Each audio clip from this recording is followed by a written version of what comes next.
अथ श्री तृतीयो अध्याय। आए तीसरे अध्याय की पावन मंगल में कथा सुने।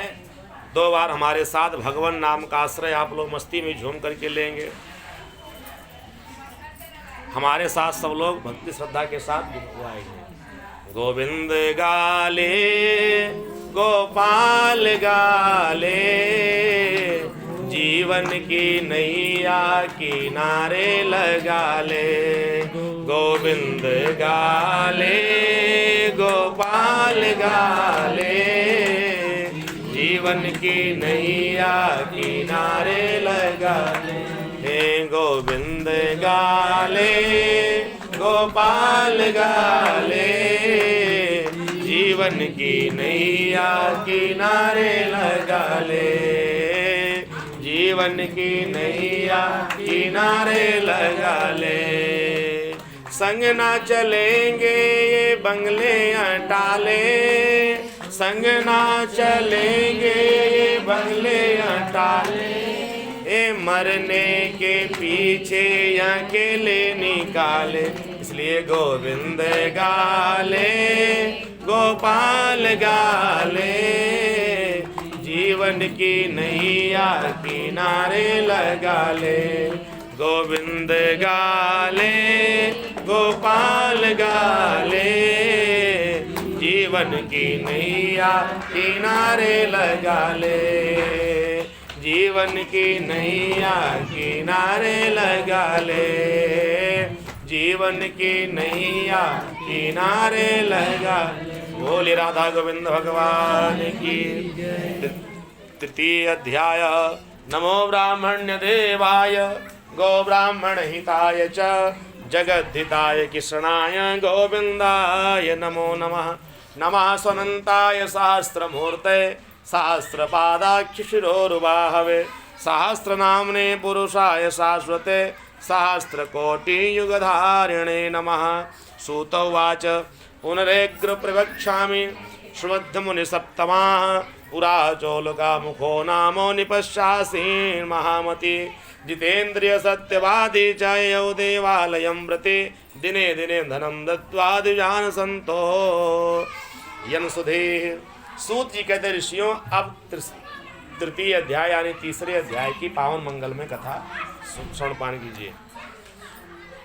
वो दीनहीन दरिद्र ब्राह्मण सतानंद की कथा सुने और लकड़हारे कथा आप लोग सुने।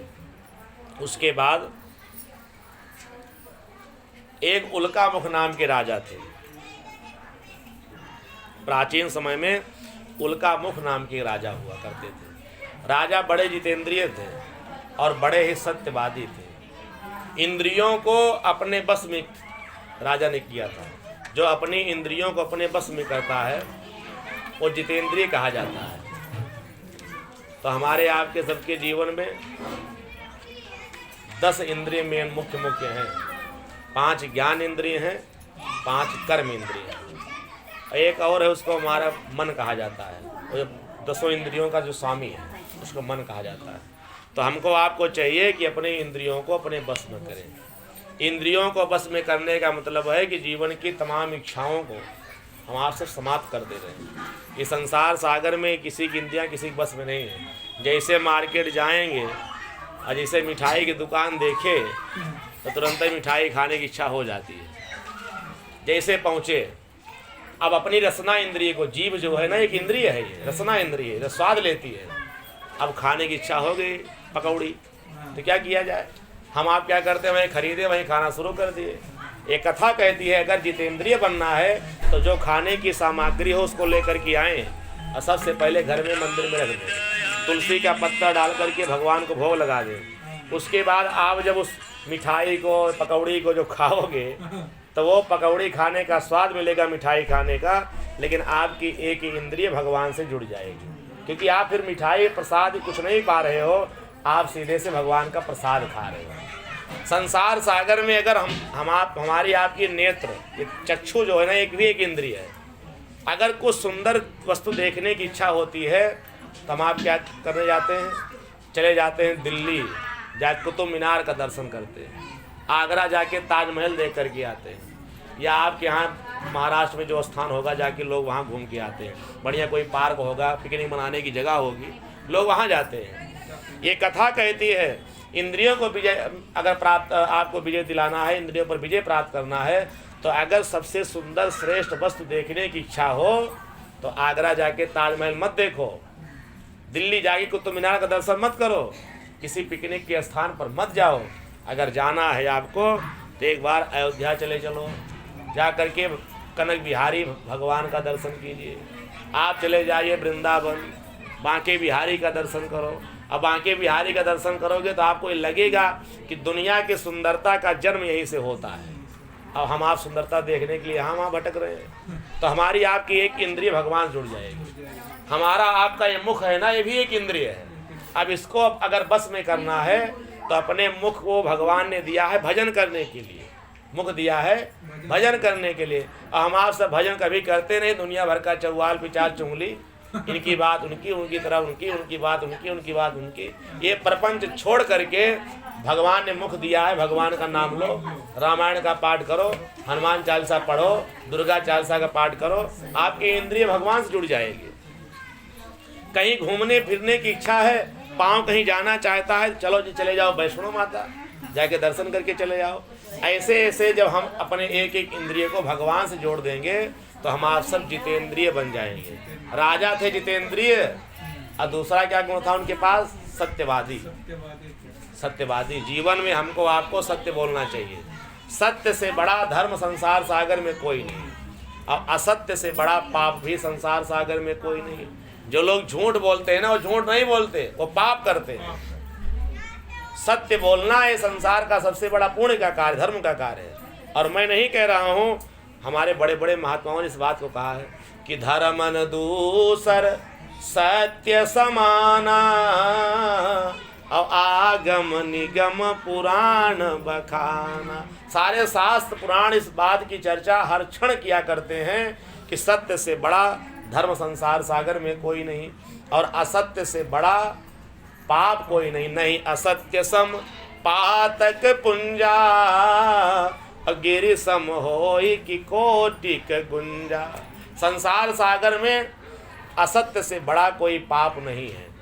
लोग पूजा पाठ करते हैं, व्रत करते हैं, नवरात्र में 9 दिन उपासना करते हैं, फिर भी लोग दुखी हैं। कारण क्या है कि पूजा पाठ तो कभी कभी कर लेते हैं, लेकिन लोग झूठ बोलना बंद नहीं करते। जहाँ कोई लाभ नहीं वहाँ भी झूठ बोलने की आदत डाल रखे हैं। एक कथा कहती है जीवन में भगवान को पाना है, भगवान की कृपा को पाना है, तो सबसे पहले सत्य बोलना सीख लो, सत्य के मार्ग पर चलना सीख लो। सत्य के रास्ते पर चलोगे तमाम तरह की कठिनाइयाँ आएंगी, लेकिन एक बात नोट करके जाना, सदा सर्वदा अगर विजय होती है तो सत्य की ही होती है।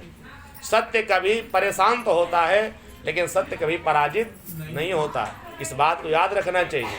इसलिए हमको आपको सबको सत्यवादी बनना चाहिए। और हम आप सब सत्यनारायण की जो कथा सुन रहे हैं, ये कथा किसकी है? सत्यनारायण की। सत्य क्या है? सत्य ही नारायण है। बोले भागवत भगवान की, सत्यनारायण भगवान की। सत्य साक्षात भगवान है, इसलिए सत्य को पकड़े रखो, सत्य को जीवन से जाने मत दो, क्योंकि सत्य नारायण है। एक किताब देखो लिखा है सत्यनारायण, जैसे लक्ष्मी नारायण ऐसे सत्य नारायण। सत्य जो है साक्षात परमात्मा है, भगवान का, ईश्वर का रूप है। इसलिए जीवन में सत्य को अपनाएं। और जिस दिन सत्यनारायण की कथा सुनने बैठे वह दिन पूरा दिन ये संकल्प लेना चाहिए कि आज दिन भर झूठ नहीं बोलेंगे। बोले वत्सल भगवान की, तब तो सत्यनारायण भगवान की कृपा होगी। और सत्यनारायण की कथा सुनते रहो, झूठ बोलते रहो बैठ के। सत्यनारायण के व्रत का सबसे बड़ा जो लाभ है वो आप दाल चावल रोटी सब्जी खा के कथा सुनो, लेकिन एक संकल्प लो, एक व्रत जो लेना है वो सत्य बोलने का लेना है। सत्य बोलने का व्रत ले करके कथा सुनोगे। जिसे रोज ना अगर सत्य बोल सके हम आप सब, तो जिस दिन हमारा सत्यनारायण का पूजन हो, किसी के यहाँ और हो या हमारे यहाँ हो, तो कम से कम उस दिन संकल्प लिया जाए कि आज सो करके जब से उठे हैं, जब तक सोएंगे नहीं रात में, 24 घंटे या 12 घंटे 18 घंटे कम से कम सत्य बोलेंगे, क्योंकि आज सत्यनारायण का पूजन है। और सत्यनारायण का पूजन नहीं, अगर आपका मंगलवार का व्रत है, हमारी ये माताएं बैठी हैं बहुत हंस रही हैं, ये सब बृहस्पतिवार का, शुक्रवार का, रविवार का, सोमवार का बहुत व्रत करती हैं। कितनी माताएं ऐसी हैं जो 7 दिन व्रत में बीत जाता है, लेकिन भगवान कृपा नहीं कर रहे। क्यों? रहती है मंगलवार सोमवार का व्रत, अब बोलती हैं झूठ। झूठ बोलेंगी तो कोई भी देवी देवता प्रसन्न नहीं होंगे। इसलिए जिस दिन व्रत हो, एकादशी का व्रत हो, मंगलवार का व्रत हो, सोमवार का व्रत हो या कोई चौथ चतुर्दशी का व्रत हो, तो उस दिन माताओं को दिन भर सत्य बोलना चाहिए। वैसे पूरे जीवन बोलना चाहिए। अगर जीवन ना बोल सके जीवन भर, तो जिस दिन कोई अनुष्ठान पूजा पाठ हो उस दिन सत्य बोलो। क्योंकि अगर आप धर्म कर रही, पूजा कर रही, व्रत कर रही हैं और आप झूठ बोल दी तो आपने पाप किया है। क्योंकि झूठ से बड़ा, असत्य से बड़ा पाप कोई नहीं है। नहीं असत्य सम पातक पुंजा, असत्य के समान संसार सागर में कोई पाप है ही नहीं।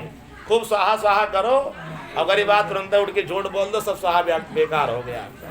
चाहे 5 किलो हवन नहीं, 500 किलो हवन करो। हाँ, इसलिए मैं आप सबसे निवेदन करूं कि जिस दिन यज्ञ करो, जिस दिन अनुष्ठान करो, किसी मंदिर में दर्शन के लिए जाएं, उस दिन तो अवश्य सत्य बोलें। कहीं तीर्थों में हम आप सब जाएं तो ये संकल्प लेकर के जाएं कि अब वृंदावन जा रहे हैं, 3 दिन वृंदावन रहेंगे। चला बम्बई में बोलते रहे, लेकिन वृंदावन में झूठ नहीं बोलेंगे। बोले भक्त वत्सल भगवान की। प्रयागराज जाएं, हरिद्वार कुंभ लग रहा है, लोग स्नान करने के लिए जाएंगे, इसमें भी लोग जा सकते हैं। तो अगर जाएं तो कम से कम ये संकल्प लें कि हरिद्वार में कुंभ मेला में जाएंगे, स्नान करेंगे, गंगा स्नान, संतों का दर्शन करेंगे, झूठ नहीं बोलेंगे। भगवान कृपा करेंगे। सत्यवादी राजा थे, प्रतिदिन मंदिर में जा करके ब्राह्मणों को खूब दान देते थे, जब तक ब्राह्मण संतुष्ट ना हो जाएं, जब तक ये ब्राह्मण कह न दें कि अब मुझे धन नहीं चाहिए। क्योंकि दान देने पर कभी धन घटता नहीं है। कि तुलसी पंछी के पिए और घटे न सरिता नीर, और दान दे धन ना घटे, और जो सहाय रघुवीर। कितना भी आपके पास व्यवस्था ना हो, बिटिया के विवाह में 5 लाख रुपया कर्जा ले लिया, और आप बताइए आज तक कोई ऐसा व्यक्ति हो, बेचारे मकान लिए होंगे, गाड़ी लिए होंगे, लोन पर कर्जा लिए होंगे, नहीं भर पाए होंगे, गाड़ी खिंच गई होगी, घर नीलाम हो गया होगा, लेकिन आप बताइए कि बेटी के विवाह में इन्होंने 2 लाख रुपया कर्जा लिया था, इनके घर नीलाम हो गया। कभी नहीं होता है।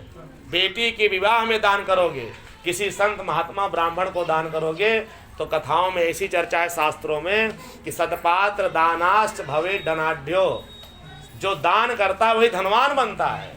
इसलिए जीवन में अगर धनवान बनना है तो पहले दान करना सीख लो। हम लोग पिछले जन्म में जितना दान किए हैं उसका दुगना मिल रहा है।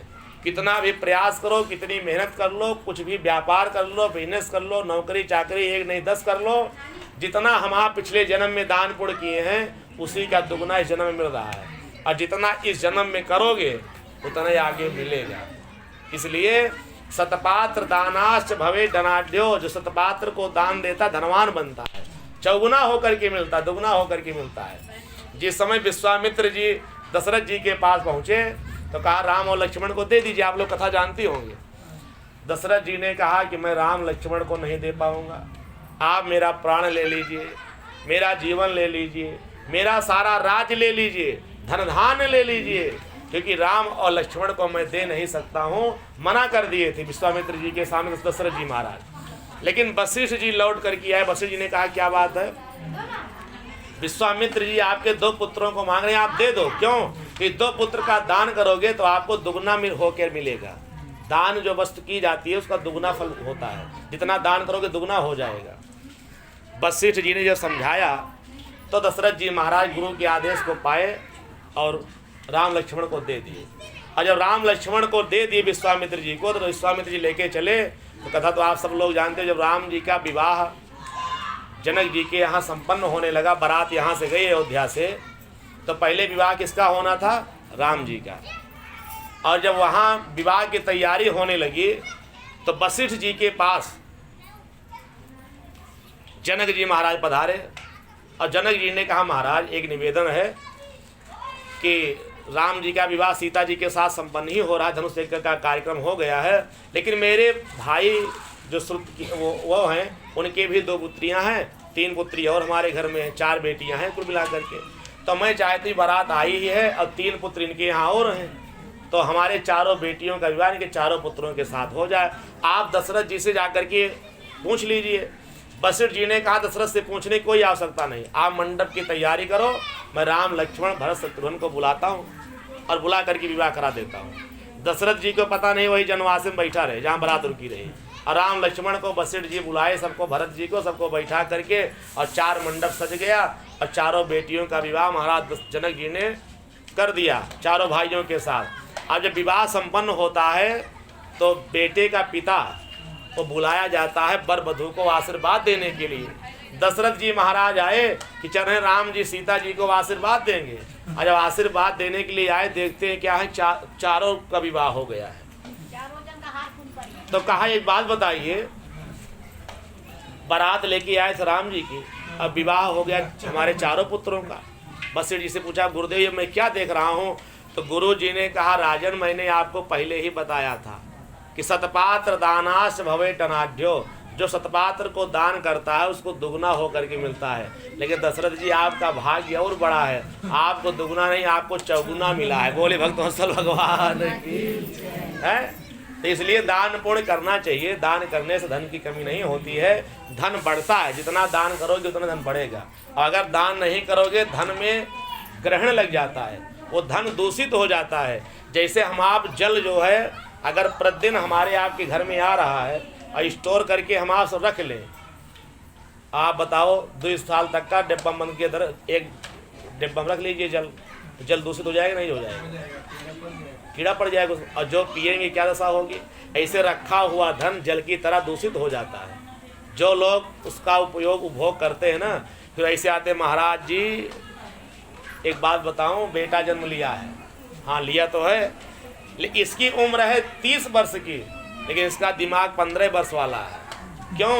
क्योंकि आपके यहाँ धन था लेकिन आपने धन को कभी दान नहीं किया, कभी आपने यज्ञ में नहीं लगाया, किसी ब्राह्मण को आपने दिया नहीं, आपका धन हो गया दूषित। दूषित धन जब कोई संतान हमारे यहाँ खाएगी आगे आने वाली पीढ़ी में, तो उसका जीवन, उसका दिल, उसका दिमाग सब दूषित हो जाता है। तो दूषित परिवार को मत होने दें, इसलिए अपने धन को दान पुण्य करते रहें। धन दान करने से धन पवित्र होता है। जितनी आपको कमाई रही आज तक का सब निरर्थक चली गई, लेकिन जो सत्यनारायण की कथा हमारे लागत है ना, यही धन आपकी कमाई का सार्थक है, बाकी सब बेकार है। बोले भक्तवत्सल भगवान की। तो आज जो है सत्यवादी राजा एक अपनी पत्नी सती के साथ बैठ करके मंदिर में भगवान का पूजन कर रहे थे। उसी समय एक साधु नाम का व्यापारी बहुत सा धन लेकर के आ गया। देखता है कि उल्कामुख राजा जो धन धान्य इनके जीवन में भरा पड़ा है, यहाँ मंदिर में क्या कर रहे हैं। साधु नाम के व्यापारी ने जाकर पूछा राजन आप क्या कर रहे हो। राजा ने कहा मेरे पास धन धान्य सब कुछ है, लेकिन कोई संतान नहीं, संतान की प्राप्ति के लिए मैं इस पूजन को कर रहा हूँ। साधु नाम के व्यापारी ने कहा मुझे भी विधान बता दीजिए। राजा ने सारा विधान सब साधु नाम के व्यापारी को बता दिया। व्यापारी आया, अपनी पत्नी लीलावती को भगवान सत्यनारायण का प्रसाद दिया। अब प्रसाद देकर कहा देवी मैंने महाराज उल्कामुख के मुख से एक सुंदर व्रत सुन करके आया हूँ,